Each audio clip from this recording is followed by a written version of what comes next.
So one of my coworkers and I were recently talking about Disability Pride Month when I realized that they were actually referring to Disability Awareness Month.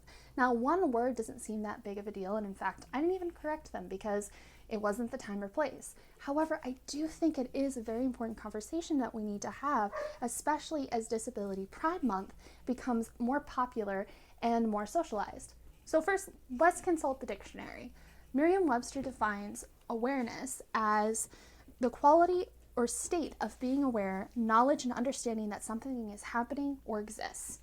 Versus pride. In relating to marginalized groups, Merriam-Webster defines pride as the respect and appreciation for oneself and others as members of a group, especially a marginalized group. Solidarity within a group based on a shared identity, history, and experience. So what does that actually mean? Now, awareness more comes in the form of trying to teach non-disabled individuals about a specific condition or specific needs someone might have. So there might be awareness about rare diseases, or awareness about cancer, or awareness about how to help someone with mobility aids. All of these things are part of awareness.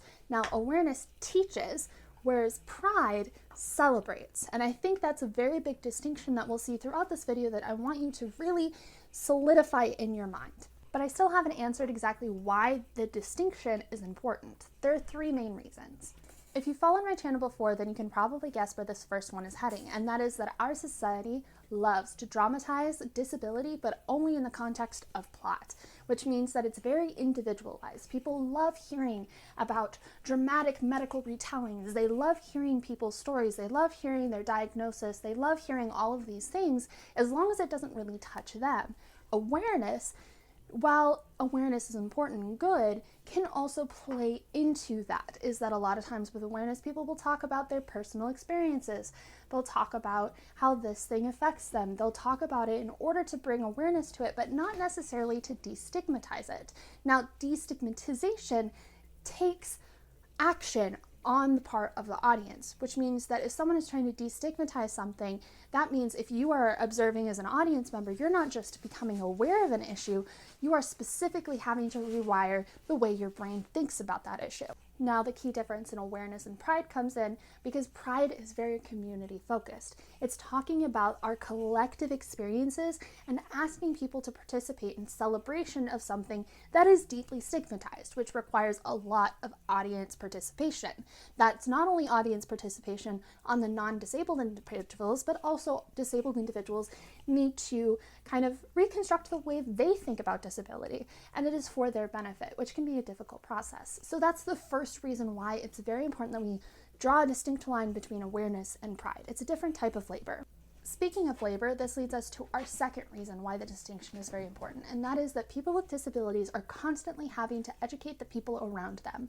A lot of times, at least for me as an ambulatory wheelchair user, I am one of the first ambulatory wheelchair users that people in my life have met, or at least met in a close relational way.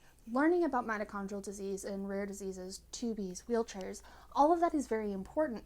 However, it's a completely different type of story when you talk about pride. You're talking about our disabled ancestors. We're talking about the people who have done so much that have improved the world around us, that have helped non-disabled and disabled people alike. The final reason is that pride provides us an opportunity to come together and celebrate the intersectional individuals who gave us the ability to celebrate pride in the first place. Pride, the concept of it, comes off of the queer community, which comes off the backs of Black women. It is very important, especially Black liberation. It is very important to recognize this history and the way that it intersects, because disability advocacy and justice, the way that we have the world today, the ADA, the 504 sit-in, all of that is so dependent on the intersectional identities of people who helped provide these opportunities, who were only able to provide perspective and gather resources through their intersectional identity, that we must recognize and celebrate them. And that is part of pride, is providing that space and saying that these individuals are our community, they are our ancestors, they are the ones who led the way, and they're the ones that we need to follow to continue to advocate and continue to fight for disability justice. What does that mean for you? If you are disabled, this is the time for you to learn about your disabled ancestors. This is the time for you to learn about the individuals whose disabilities have been erased from history. So many advocates and incredible people in our history have been disabled, but we don't think about it that way. Even if their disability is disclosed, we as a society have been trained not to think of them as disabled because they were able to do whatever the thing is that they're known for. So it's really important for us as disabled individuals to be able to break down those ideas and recognize who's disabled and who had that part of their story to inspire us, to educate us, and to continue to push us forward. This is something that everyone can do, disabled and non-disabled alike.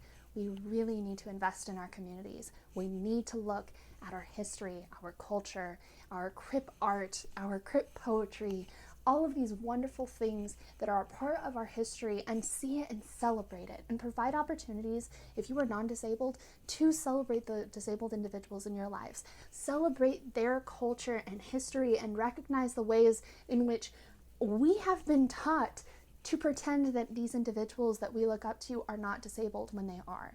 And this is a month to really dive down and reevaluate the way that we have been taught to be ashamed of disability, to fear disability, and start celebrating it.